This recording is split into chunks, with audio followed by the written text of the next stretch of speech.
Labdien! Es esmu Aivars Danenbergs, Vivacolor krāsu eksperts. Šodien es dalīšos savā pieredzē, kā sagatavoties krāsošanas darbiem.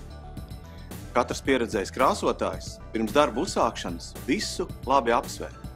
Ja ir zināms, kas jādara, sagādāt vajadzīgie darba rīki un pareizi sagatavot telpu, jums būs prieks krāsot. Pirmkārt, atbrīvojiet telpu no visa liekā. Iznesiet mēbeles un pārējās lietas. Ja mēbeles nevar iznest, novietojiet tās istabas vidū un rūpīgi apsedziet ar plēvi. Tad noņemiet no griestiem gaismas ķermeņus, no sienām bildes, aizkaru stangas, kontaktlīgstu un slēdžu rāmīšus. Jo mazāk kas traucēs, jo labāk. Tukšā telpā ir ērtāk strādāt un rezultāts būs krietni labāks. Otrakārt, apsedziet virsmas, kuras netiks krāsotas. Sāciet ar grīdu. Vislabāk ir nosegt grīdu ar kartonu. Tas neslīd, ir izturīgs un iesūta sevī nopilējušo krāsu. Plēve ir slidena un neizturīga.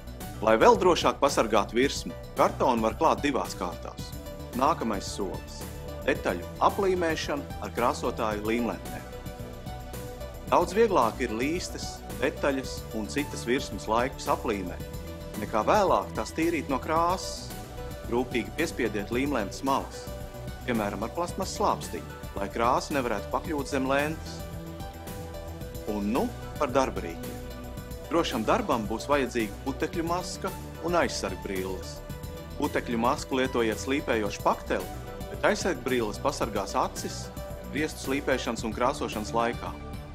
Špaktelēšanas darbiem vajadzēs lielāka un mazāka izmēra špakteļlāpstiņas. Virsmas izlīdzināšanai lietosim platākas špakteļlāpstes, bet špakteles paņemšanai, stūriem, šuvēm un nelieliem defektiem mazākas un precīzākas. Sienu un griestu slīpēšanai sagādājiet smilšpapīru ar rupjumu numurs 150 vai 180. Smilšpapīru uzlieciet uz slīpēšanas pamatnes, jo slīpējot bez tās ir grūti iegūt taisnu virsmu. Neiztiksim bez putekļu birstes. Sagatavojiet arī grīdas birsti vai putekļu sūcēju, jo krāsošanas laikā grīdai ir jābūt pilnīgi tīrai. Jāizvēlas krāsošanas ruļļi. Griestus vieglāk krāsot ar garākas plūksnes rulli, 18 līdz 22 mm. Sienām var lietot rulli ar īsāku plūksnu, 11, 15 vai 18 mm. Ruļļu izmēru un platums atšķiras. Jo lielāka izmēra rullis, jo vienmērīgāks krāsojums. Tādēļ lielu virsmu krāsošanai ņemiet visplatāku, 25 cm platu rulli, bet mazāku virsmu un stūru krāsošanai noder šaurāki un mazāka diametra rullīši. Ir ērti, ja mazākā 10 cm platā rullīša gals ir noklāts ar plūksnu. Ar tādu jūs varēsiet lieliski izkrāsot stūrus. Krāsojot ar rulli, ir ieteicams izmantot rokturi pagarinātāju. Pat ja izdodas nokrāsot sienu ar rulli no paaugstinājuma, strādāt ar rokturi pagarinātāju ir daudz ērtāk. Jūsu plaukstu locītavas, mugura un kājas tik ātri nenogurs. Lietojot pagarinātāju, iespējams krāsot ar garākiem vilcieniem, uzreiz visā garumā. Tādēļ nokrāsotā virsma izskatīsies vienmērīgāk un skaistāk. Tur, kur nevar tikt klāt, pat ar mazo rullīti, vajadzēs lietot otu ar sintētiskiem sariem, kas der ūdens bāzes krāsām. Jaunus ruļļus un otas pirms krāsošanas izmazgājiet ar ūdeni un ziepēm, lai tie būtu tīri no ražošanas plūksnām un eļļām. Sagatavojiet arī krāsu buņģes attaisām. Ja vien krāsa nav tikko tonēta un maisīta, tā pirms katras lietošanas rūpīgi jāizmaisa ar maisāmo kociņu. Ar buņģes saskalošanu un kratīšanu vien nepietiks. Krāsu vanniņa ir labākais risinājums, kā ērti ierullēt rulli un precīzi paņemt vajadzīgo krāsas daudzumu.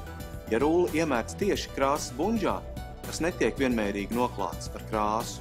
Pēc tam ir vajadzīgas daudzas liekas kustības, lai krāsu izrullētu vienmērīgi. Lai vanniņa nebūtu jātīra, ielieciet to plastmasas maisiņā vai lietojiet speciāli tam paredzēto vanniņas ielikt. Kad darbs pabeigts, ļaujiet krāsai vanniņā izžūt. Tad plastmasas maisiņu noņemiet un vanniņa atkal būs kā jauna.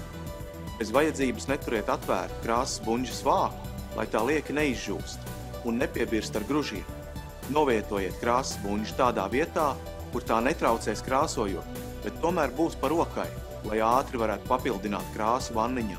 Vēl jums būs nepieciešams nazis, akrila hermētiķis plaisu aizdarēji, lupata vai salvetes straipa un pēkšņi izlijušas krāsas notīrīšanai, saliekamās kāpnes, ja nepieciešams pakāpties, prožektors un pagarinātāja vats labam apgaismojumam. Kad visi remonta darbi ir paveikti un nepieciešamie darbarīki iegādāti, varat sākt virsmas sagatavošanu krāsošanai. Noskatieties arī citus mūsu krāsošanas pamācību video un iegūstiet interesantu un noderīgu informāciju Vivacolor mājaslapā.